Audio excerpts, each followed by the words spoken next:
ఉద్యోగం నిమిత్తం చెన్నైకి వచ్చేశారు. కాంచన గారి బాల్యం సకల భోగభాగ్యాలతో గడిచింది. ఆమె కుటుంబం కళలకు, సంస్కృతికి పెట్టింది పేరు.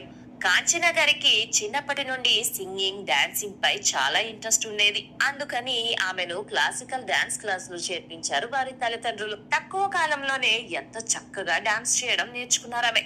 అలా కాంచన గారికి 9 సంవత్సరాల వయసున్నప్పుడే మ్యూజియం థియేటర్ లో మొదటి నృత్య ప్రదర్శన ఇచ్చారు. ఆ రోజుల్లో అది ఎంతో గొప్ప విషయంగా చూసేవారందరూ.